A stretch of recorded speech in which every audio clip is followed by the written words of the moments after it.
खाली है आज और प्रभु कब्र में से बाहर आए और वो जीवित है, इसीलिए मेरा प्रभु कमाल का है। इसी में हम लोग गाना गाएंगे और आगे बढ़ते जाएंगे। ओके, मेरा यीशु है कमाल का, मेरा यीशु है कमाल का, मेरा यीशु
तेरी महिमा करते, तू जीवित है पिता, तेरे जैसा और कोई भी नहीं। प्रभु इसीलिए हमारे जिंदगी तुझे सौंपते हैं पिता। परिपूर्ण हमारा विश्वास हो प्रभु, धन्यवाद है। तू सच्चा परमेश्वर, तू जीवित हो उठा है, तू एक दिन हमें भी अपनी संग रखेगा। धन्यवाद देते प्रभु यीशु।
स्वर्गीय पिता हम धन्यवाद देते हैं।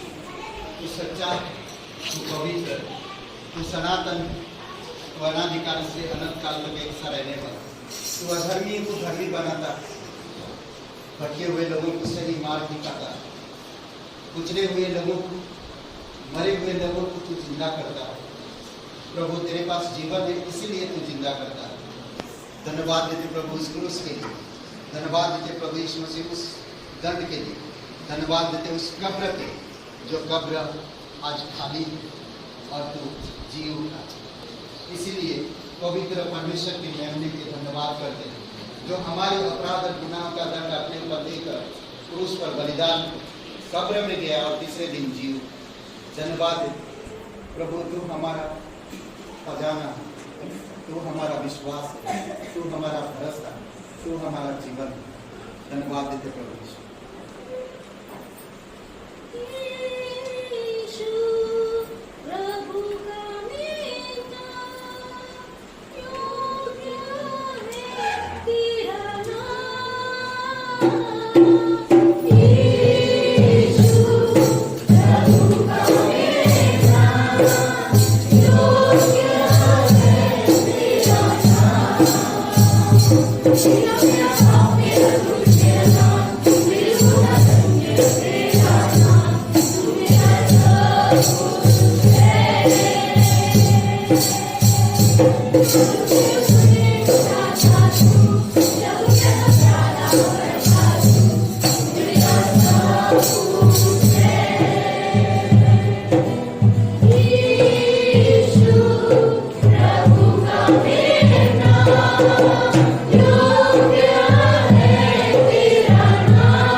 क्षमा करता है। दंड तू हमारे जीवन से हटा दिया। आज जो तेरे नाम लेता वो दंडित नहीं हो सकता।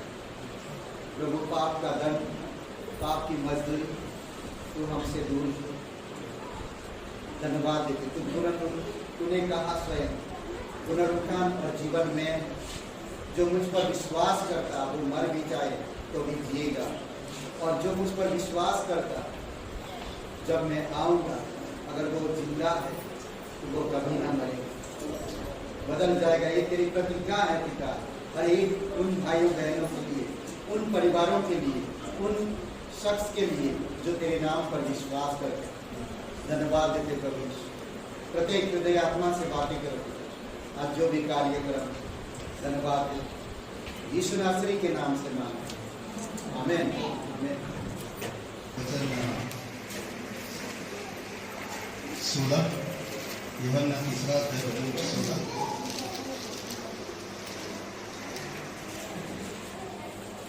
ये तो सबको बायहार्ट आता है,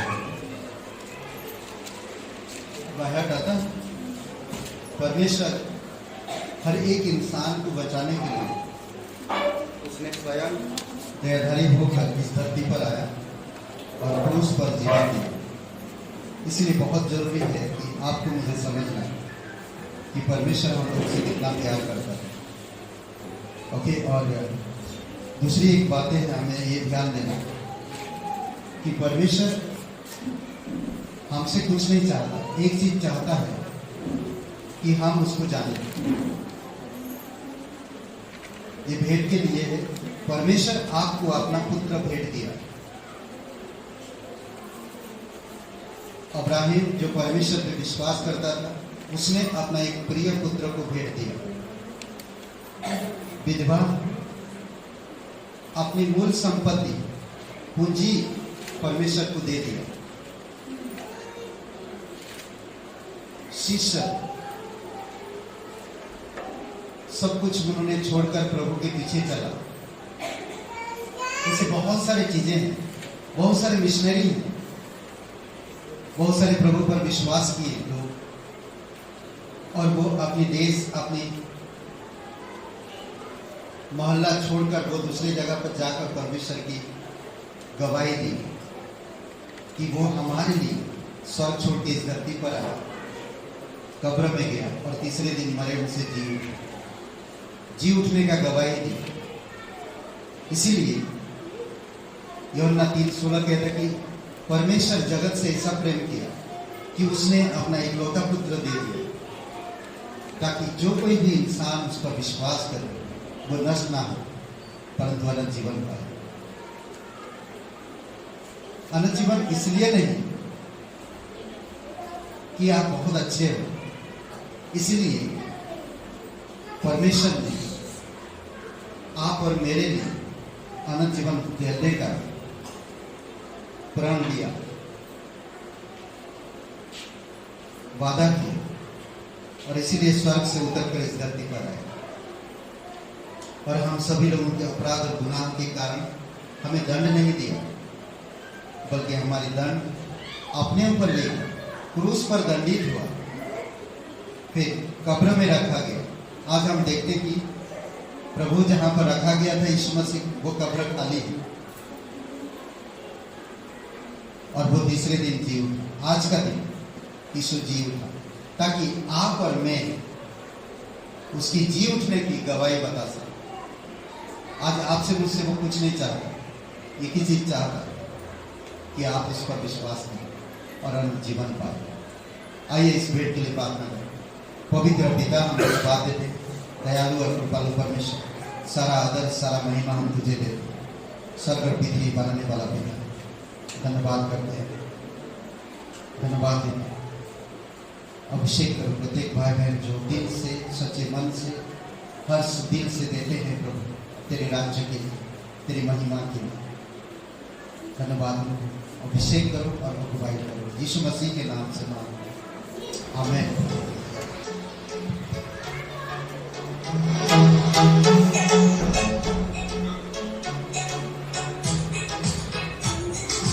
जिंदा है, जिंदा है, जिंदा है, जिंदा है।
1:35 हो रहा, 2:35 खत्म हो रहा, चलेगा ना? है चलेगा, कोई चलेगा तो फिर बहुत अच्छा है। तो इसीलिए बहुत जरूरी है कि आपको मुझे परमेश्वर में संयम के साथ सुनने का आज मौका मिला है ना। 1 घंटा सुन सकते हैं। अगर जिसको नींद आएगा तो खुशबू ले लीजिएगा थोड़ी। ओके, तो आप अपनी पड़ोसी से कहिए कि परमेश्वर आज आपसे बात करे।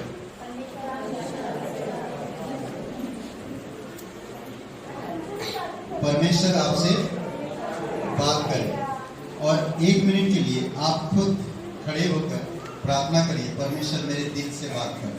प्रार्थना करिए आप सच्चे दिल से। सब लोग आज परमेश्वर आपसे बात करना चाहते हैं।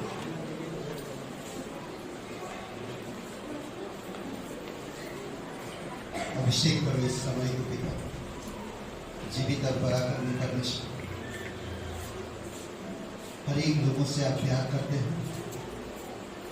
आप हमारे कानों को अभिषेक करो कि हम आपके वचन सुन सकें। आप हमारे हृदय को अभिषेक करो कि पिता हम सच्चा और पवित्र हृदय बनकर आपकी पवित्र आत्मा के अनुसार आपकी मार्ग में चल सके।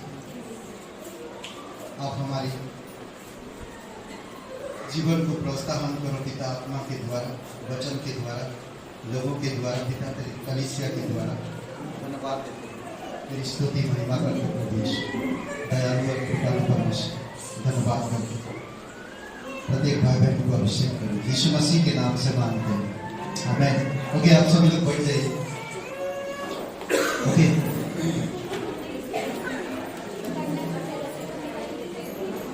पीछे होकर बैठ जाइए। आज हम लोग जो बात करेंगे, आज ये ईस्टर का दिन है और प्रभु यीशु मसीह का पुनरुत्थान का दिन है और सप्ताह का पहला दिन है। इसीलिए हमें इसको समझना और जानना बहुत जरूरी है। मुझे वो विश्वासी नहीं बनना जो क्रिसमस में और ईस्टर में, गुड फ्राइडे में आना। मुझे वो विश्वासी बनना है जो हर रविवार को मैं यहाँ पर हूँ। हर दिन, हर रविवार मेरा ईस्टर, हर रविवार मेरा पुनरुत्थान, हर रविवार में परमेश्वर पे भरोसा रखता हूँ। लूका का 24 अध्याय आपने कभी पढ़ा है इसके बारे में? 24 अध्याय लूका का कितनी वचन है मालूम है इसमें? 24 अध्याय के कितनी वचन है जानते हैं?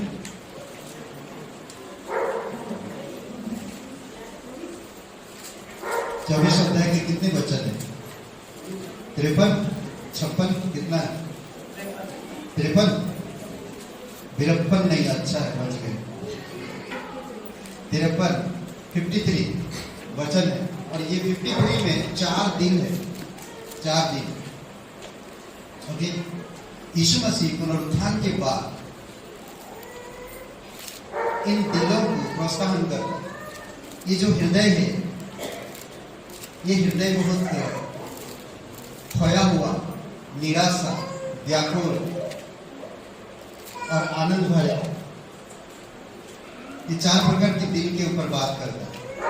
उससे पहले हम लोग देखेंगे आज का जो शीर्षक, मनुष्य का पुत्र विजयी हुआ। किस चीज से विजयी हुआ? आपको मुझे समझना है, किस चीज से विजयी हुआ? पूरी दुनिया, मानव जाति के पाप का दंड भुगतान किया हुआ। कोई भी मनुष्य अगर यीशु का नाम लेता है और उद्धारकर्ता के रूप में स्वीकार करता, उस पर कोई भी दंड नहीं, इस पर विजय हुआ है। मौत पर विजय हुआ है, अंधकार पर विजय हुआ है, शैतान पर विजय हुआ है। ये परमेश्वर यीशु मसीह का पुनरुत्थान का ये उसकी सबूत है। समझ रहे? तो इसीलिए आपको मुझे समझना, लूका का 24 अध्याय अभी पढ़ लीजिए पूरा। नहीं, मैं इतना आपको हार्ड वर्क नहीं दूंगा। 53 वचन आप पढ़े, आप घर में इसको अच्छा से पढ़िएगा, पूरे अध्याय पुनरुत्थान के बारे में पूरी तरह से बातें करता है यीशु मसीह। यीशु मसीह कब्र में से जी उठने के बाद जीवित हो गए, जी उठने के बाद बातें करता है। आज पता है, कभी आपने सुना है कि किसी के कब्र में पहरा दे लगाया गया हो?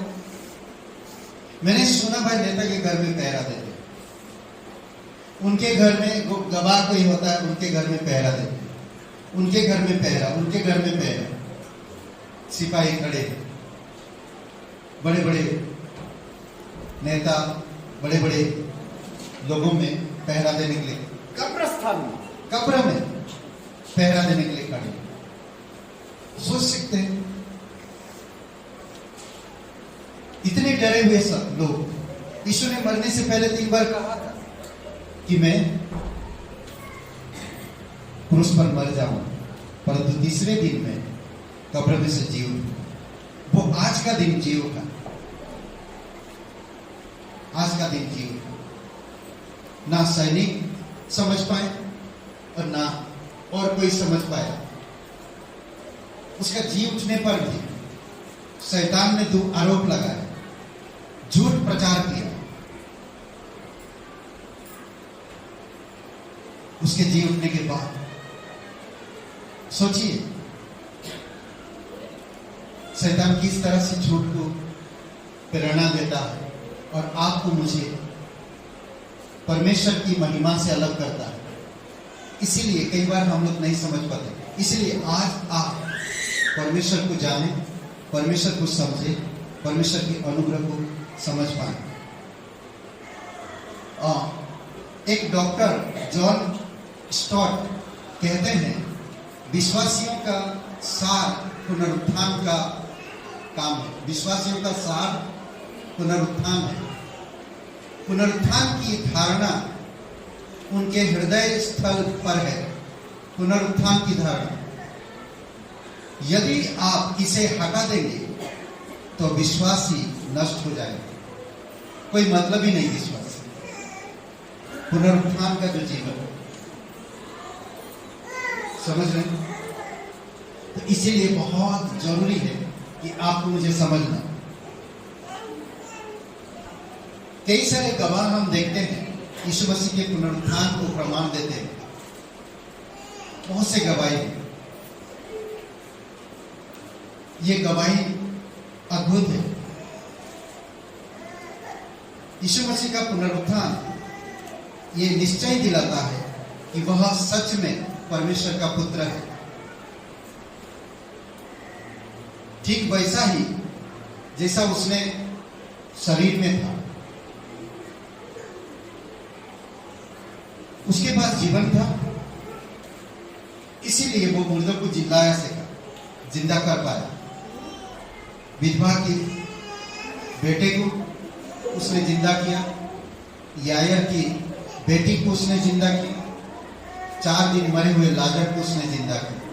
उसके पास जीवन था। जिसके पास जीवन होगा वही केवल जीवन प्रोड्यूस कर सकता, दे सकता है ना, दूसरों को दे सकता है। अगर मेरे पास जीवन नहीं तो मैं किसी को दे नहीं सकता। तो चाहे आप कैसे भी परिस्थिति में क्यों ना हो, परमेश्वर आपको निराशा में कभी होने नहीं देगा। निराशा हमारे जीवन में हमारी स्वयं की अनुसार आता है। एक व्यक्ति था जिसका नाम था मार्टिन लूथर। आप सभी जानते होंगे, वह जर्मनी के प्रदर्शनकारी नेता थे। उस समय वह पोप के विरोध में खड़े थे। परमेश्वर के अच्छे चरित्र और गुण में उन्होंने बढ़ा और अपने जीवन को परमेश्वर के लिए काम किया। एक पोप के विरोध में खड़ा होना, एक दिन बहुत सारे जीवन शैली उनकी परिस्थिति जीवन में आया उनके, फिर भी वो परमेश्वर के आगे पीछे बढ़ते गए और परमेश्वर के कार्य को पूरा करते गए। उनकी पत्नी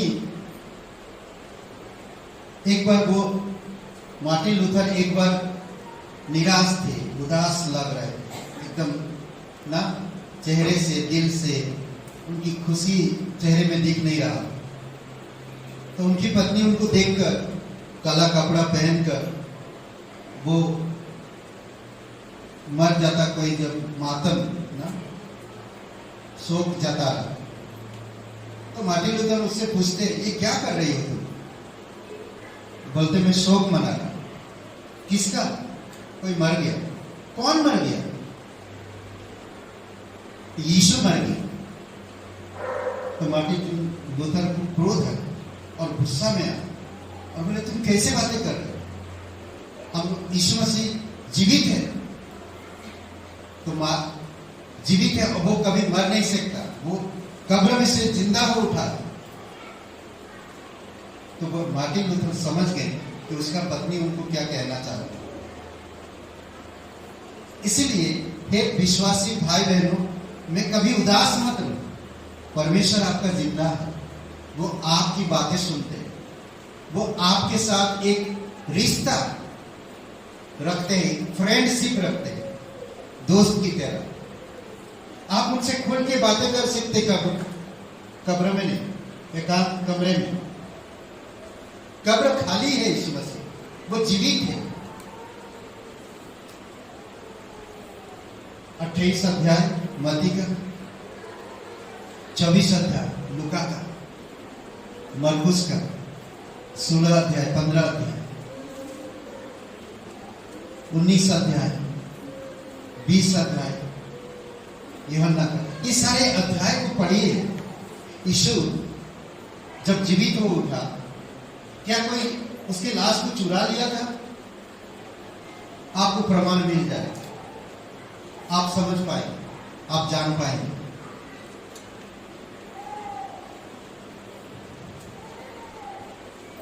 उसका पाप के लिए बलिदान स्वीकार किया गया,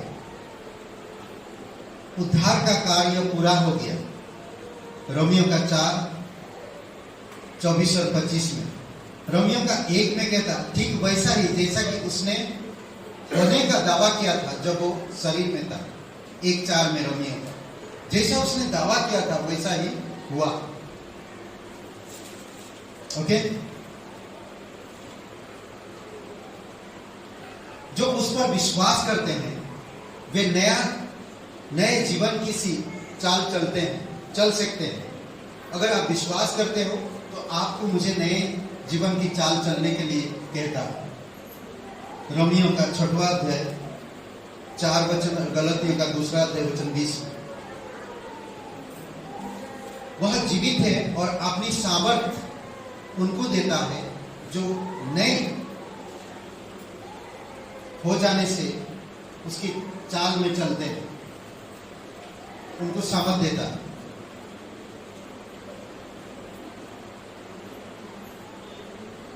प्रभु यीशु मसीह का पुनरुत्थान हमारे लिए यह घोषणा करता है कि वह न्याय जो उस दिन जब वो आएगा, जगत का न्याय करेगा। प्रेरित के काम 17 और 30 वचन में, 30 और 31 वचन में, जो शैतान का झूठ में बता देता हूं तो आपको मिल जाएगा। ये मत्ती की किताब 28, 11 से 15 में पहला झूठ जो उसने फैलाया था कि शिष्य ने आकर मसीह के शरीर को चुरा लिया। क्या बोलते? ये सत्य है।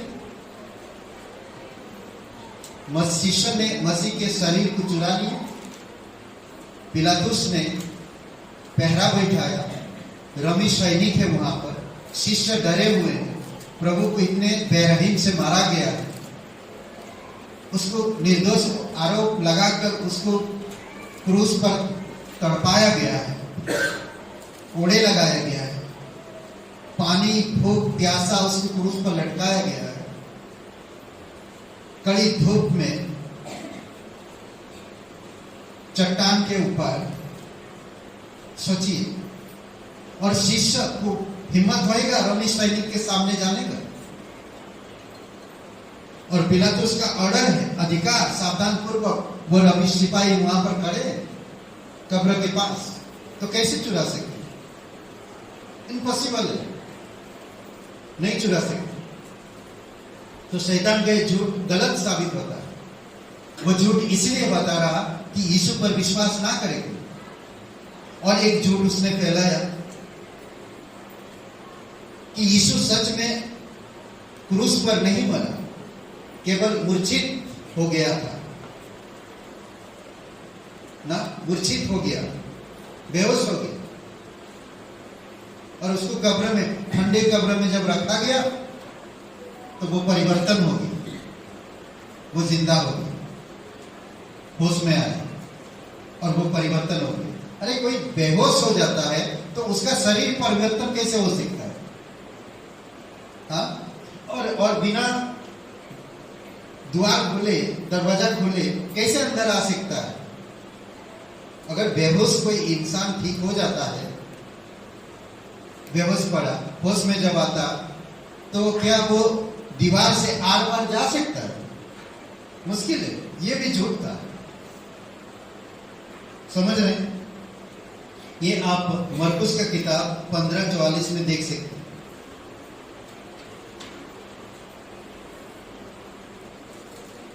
रोमी सिपाहियों ने, जिन्होंने दूर चोरों की टांगे तोड़ी थी, क्या वो जवाब नहीं दिए?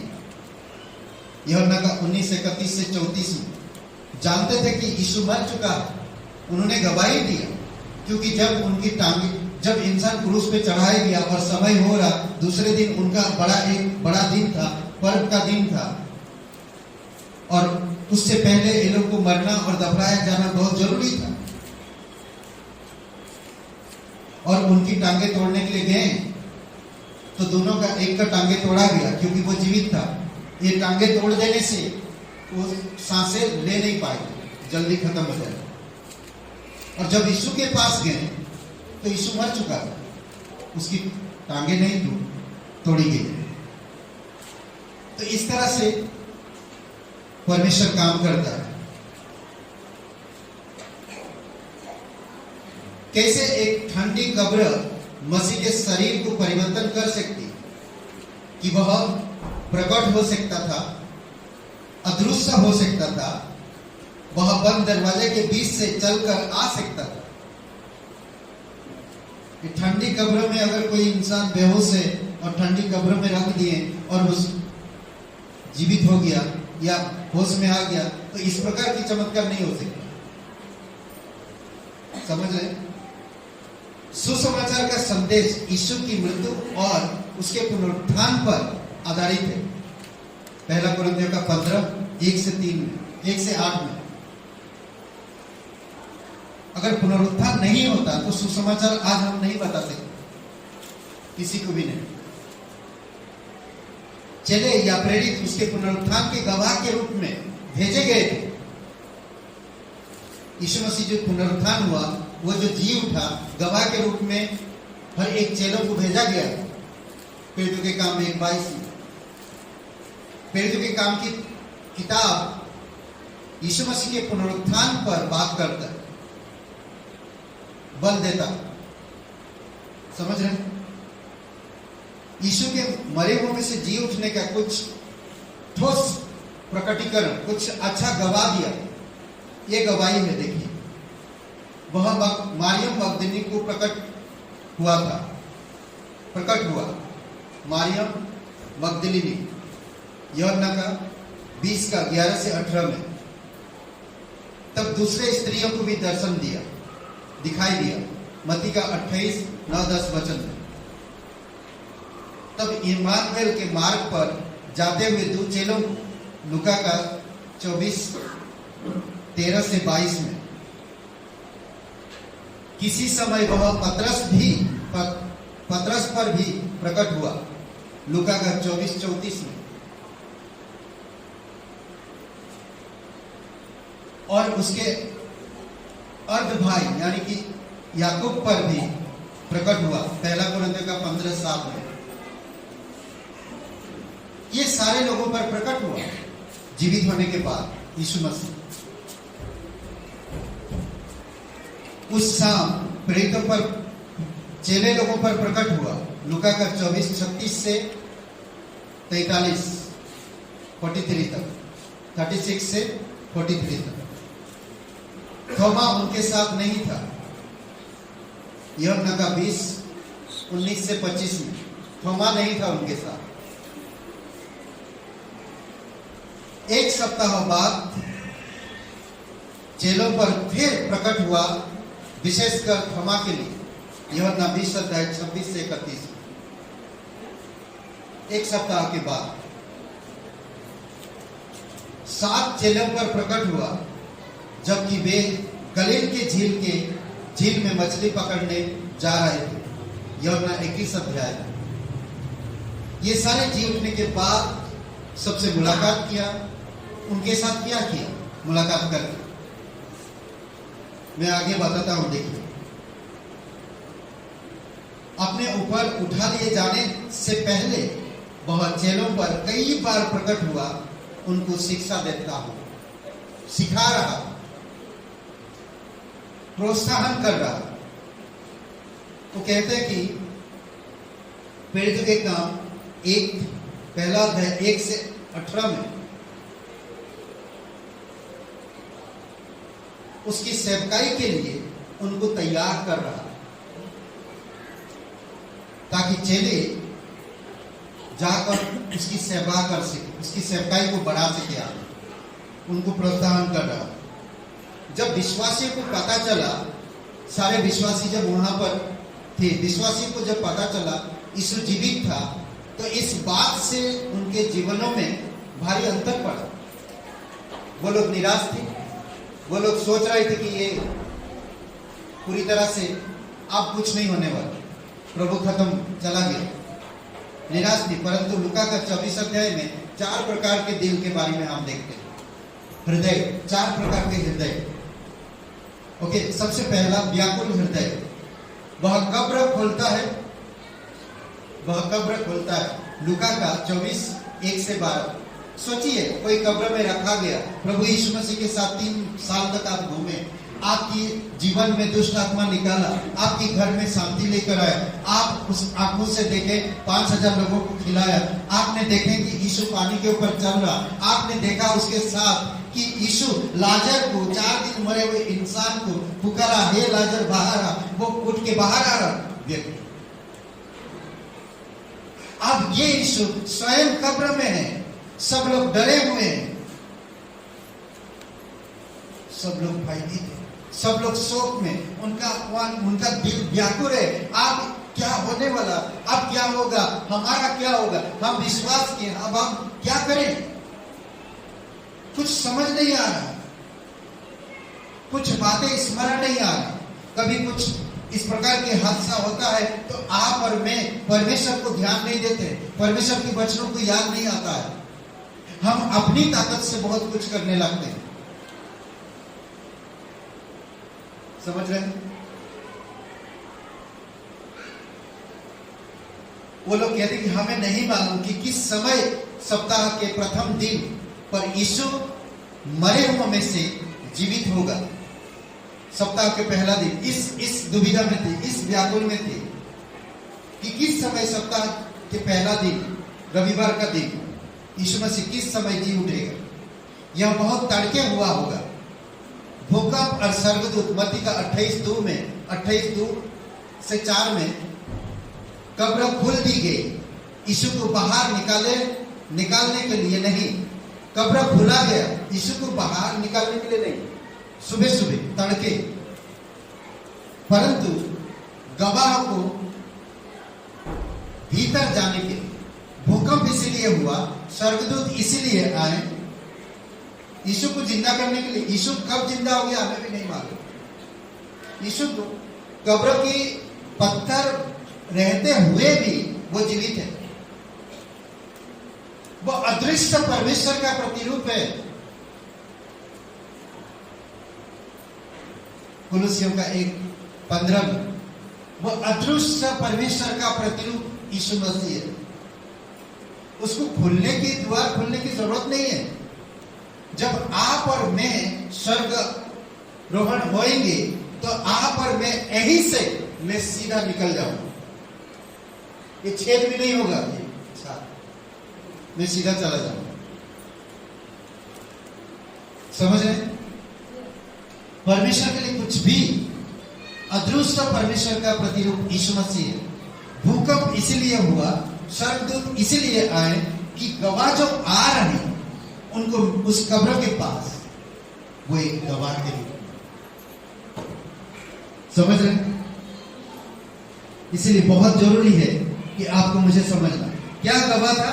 गवाह के भीतर जाने के लिए जाओ और देखो, जाओ और देखो, सॉरी आओ और देखो, जाओ और कहो, आओ और देखो, जाओ और कहो, ये गवाह था।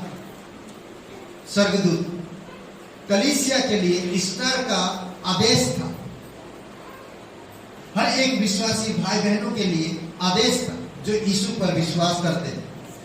मारियम मगदलीनी ने विशेष रूप से यीशु से सहायता प्राप्त की थी।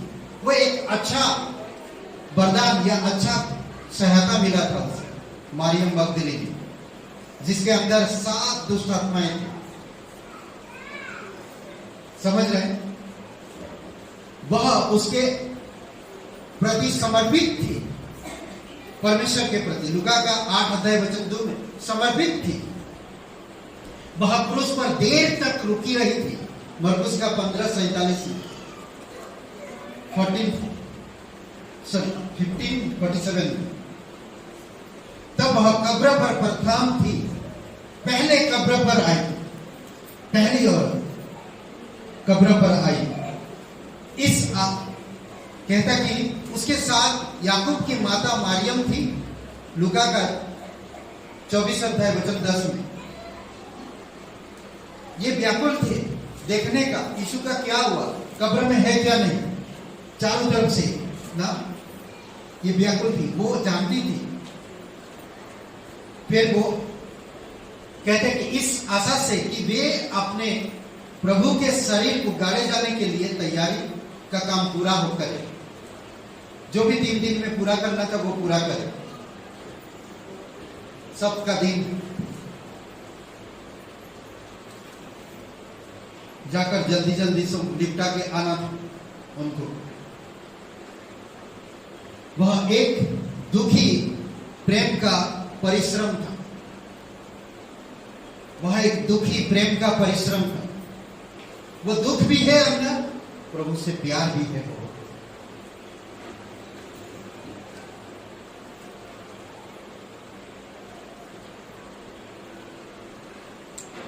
आनंद से देखा तो आनंद से बदल गया जब उन्होंने मालूम किया कि यीशु जीवित है। खुशी से भर गए। यीशु ने उससे बात किया ना, मरे हुए में से जी उठने के बाद यीशु ने उससे बात किया।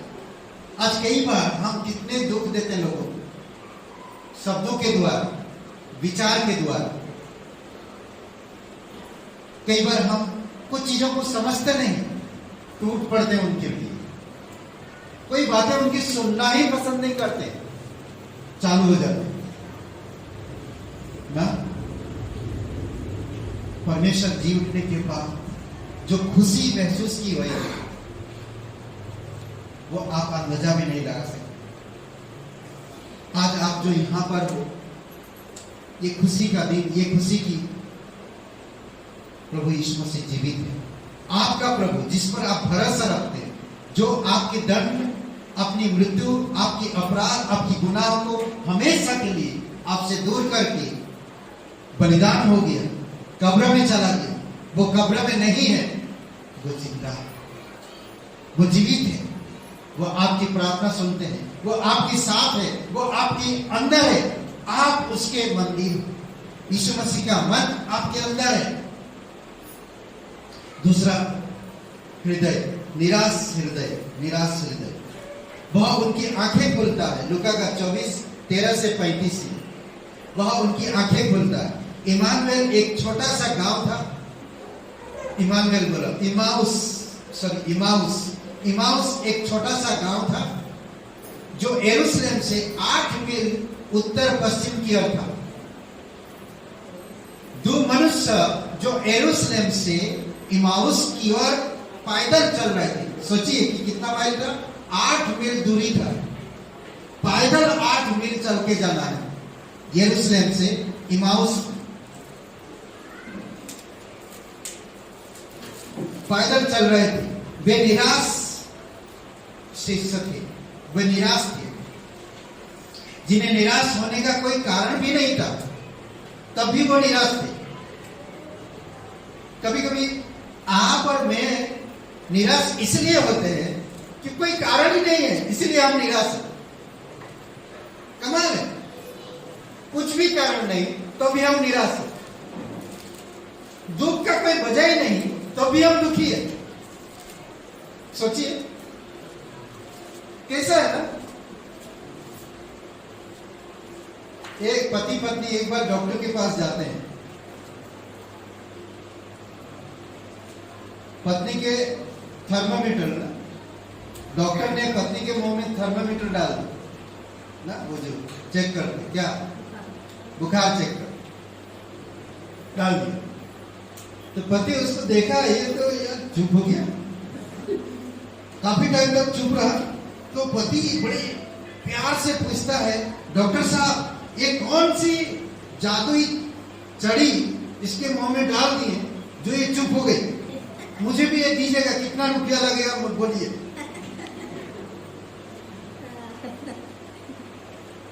निराश, कोई वजह नहीं होता तब भी हम निराश होते।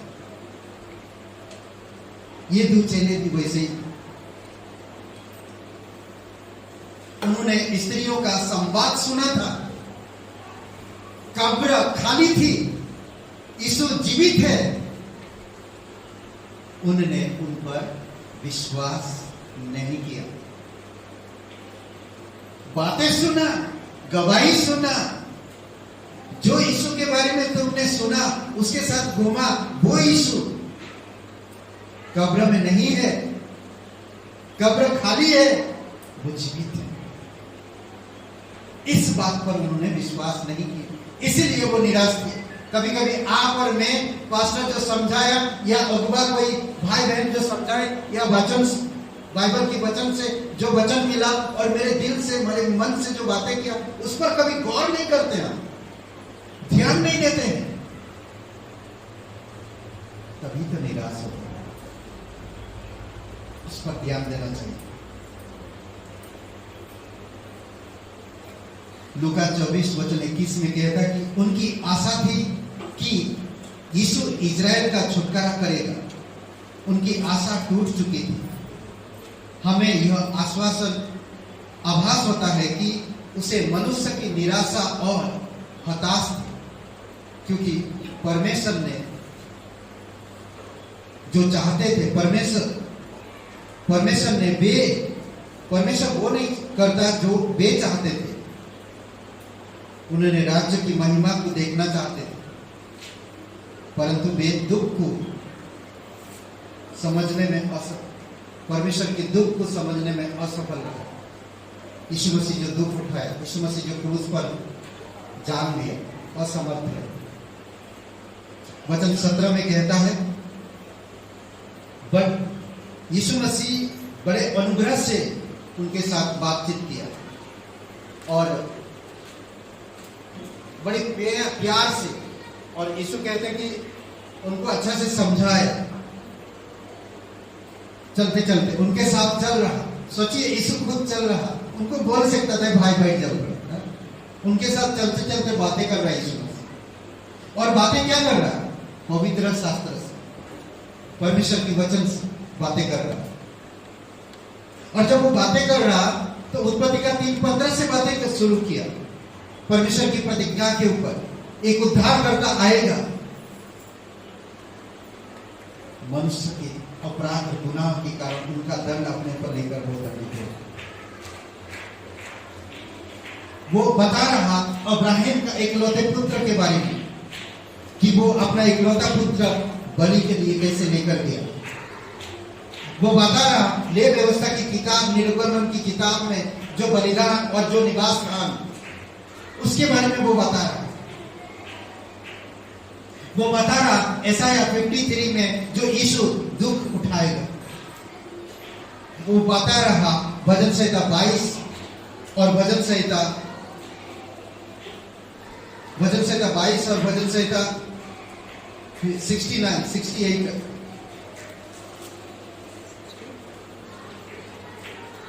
बाईस और 69 को, जो भविष्यवाणी के संदेश पर यीशु मसीह को प्रत्येक उस पर पड़ेगा या वो प्रत्येक चीजों से गुजरेगा, उसके बारे में बताया। ये सारी चीजों को वो बता रहा और उनको समझा रहा। तब उनकी आंखें खुली, तब उनकी आंखें खुली, तब समझने की उनकी बुद्धि समझ खुल देता है। जैसे आप आगे पढ़ेंगे अच्छा से समझ पाएंगे।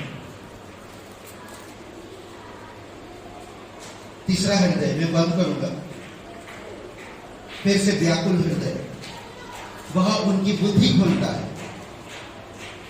पहले क्या खुलता? कब्र खुल जाता है, फिर उनका आंखें खुलता है, फिर अब बुद्धि खुलता है। लूका का 24:36 से लेकर 46 तक।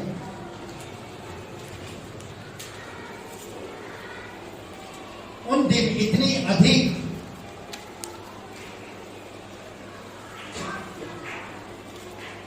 उत्तेजित जनक बातें थी, हो चुकी थी, इतना अधिक समझने के लिए कि चेले लोग और विश्वासी उस समय एकत्रित थे, एक जगह पे इकट्ठे थे। और हम देखते हैं कि यीशु अंदर आता है। ये लूका का यूहन्ना का 20 अध्याय और वचन 19।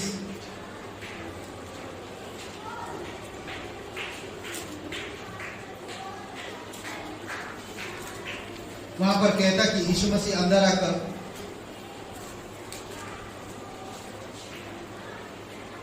आर पार हो जाते और दरवाजा के पास आकर अद्भुत बातें करता है।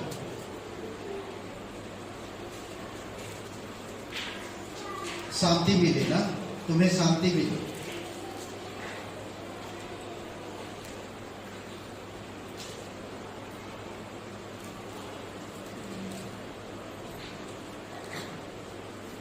शांति के परमेश्वर यीशु को मरे हुए से जिलाया। अब उन्हें डरने की कोई कुछ गुंजाइश नहीं। प्रभु यीशु मसीह उनके पास आता है।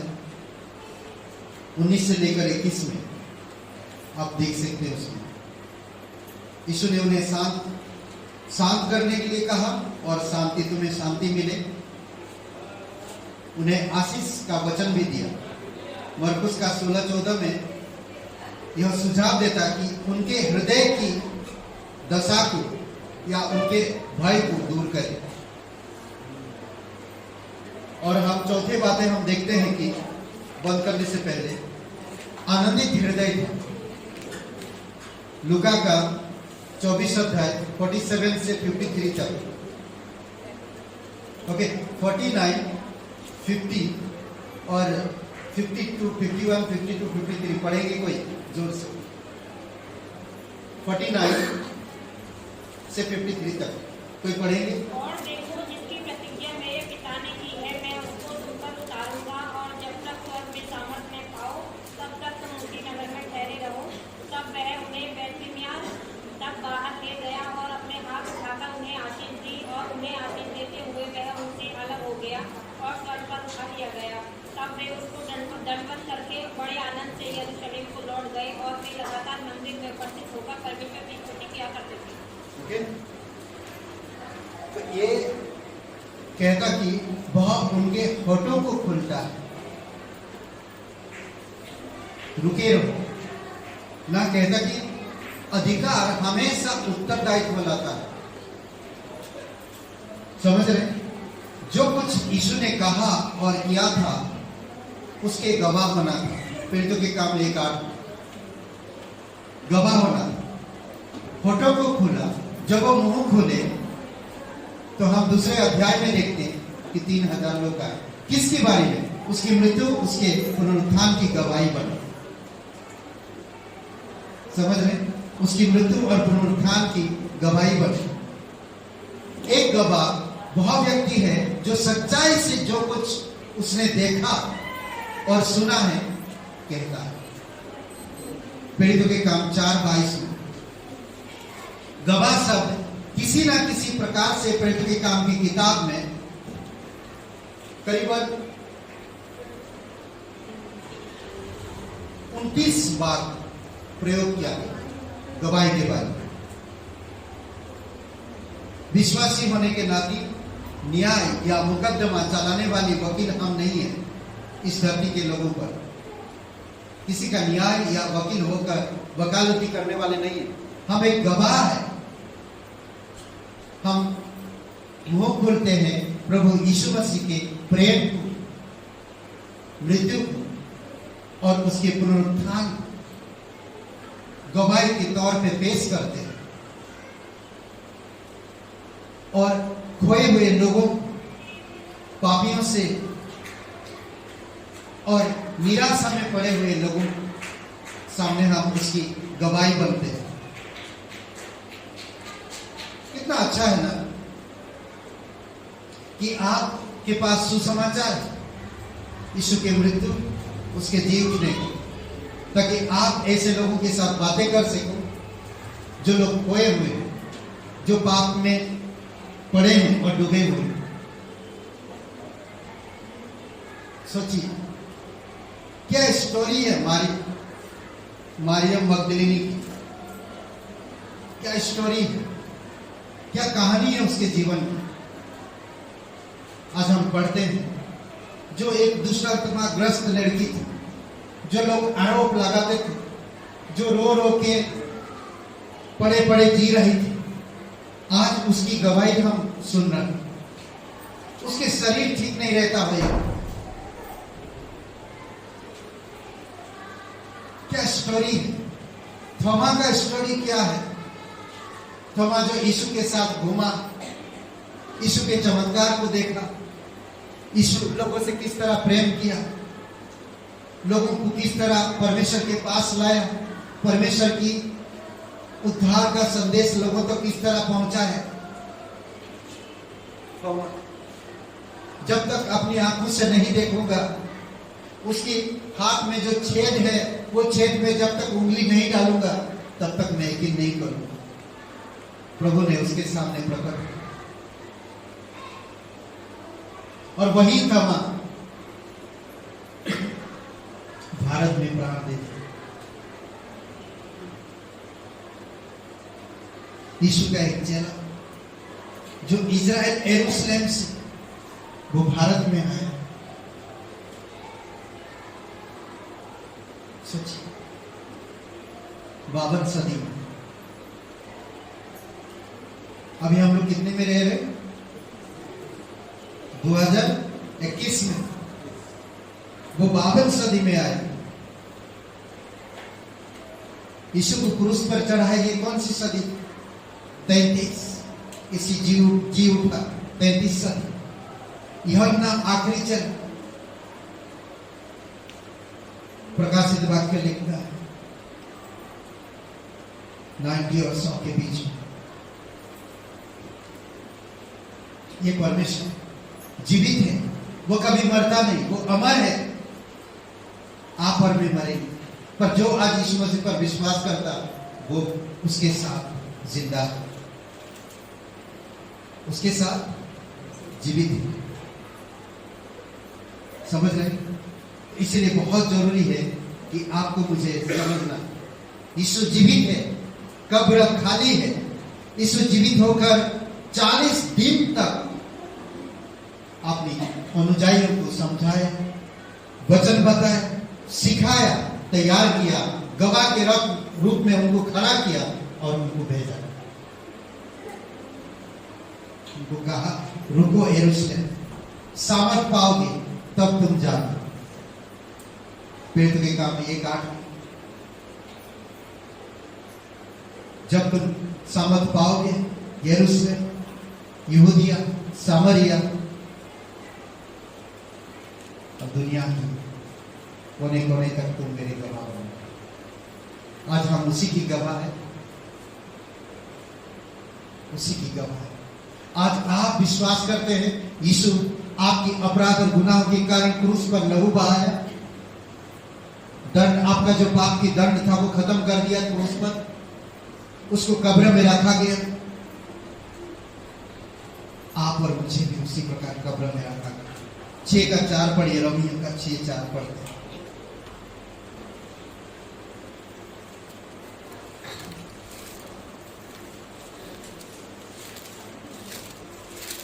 कोई अतः उस मृत्यु का बपतिस्मा पाने से हम उसके साथ गाड़े गए, ताकि जैसे मसीह पिता की महिमा के द्वारा मरे हुओं में से जिलाया गया, वैसे ही हम भी नए जीवन की सी चाल चलें। ओके, तो ये क्या कह रहा कि अतः उस मृत्यु का बपतिस्मा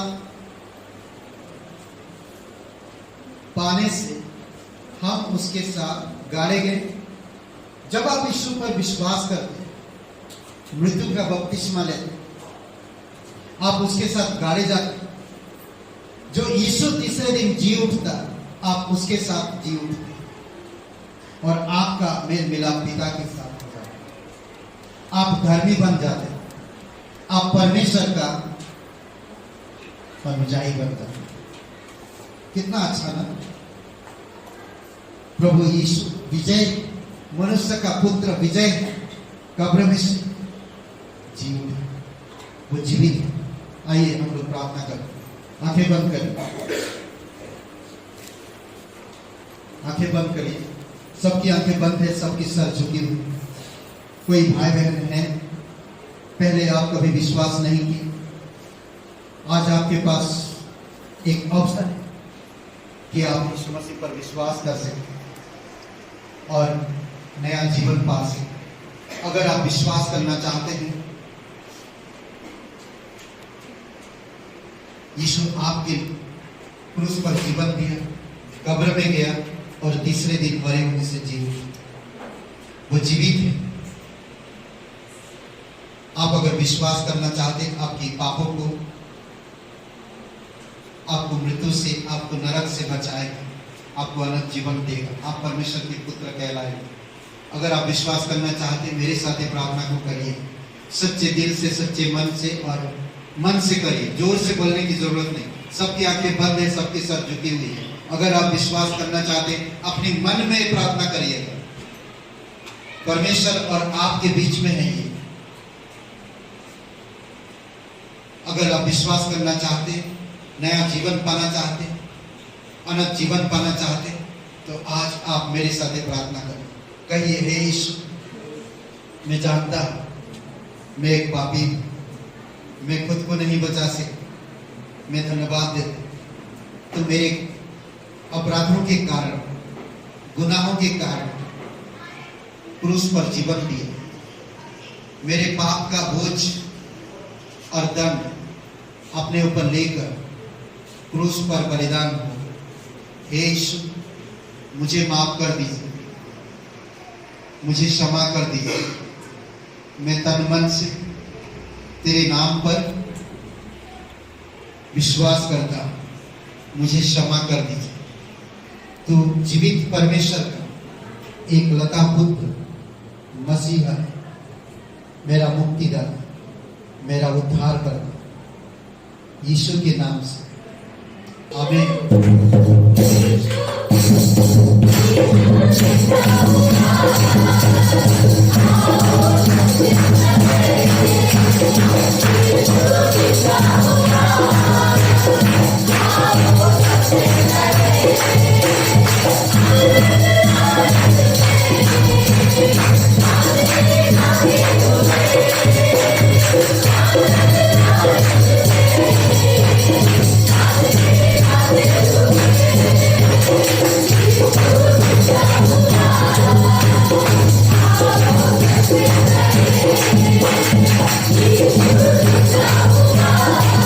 Thank you.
हालेलुया, एक जोरदार ताली बजाइए।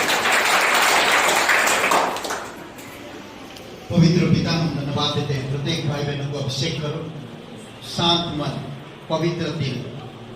और पिता, निराशा, उदास, व्याकुलता से आप छुड़ाओ प्रत्येक लोग, बीमारी, कमजोरी, दर्द।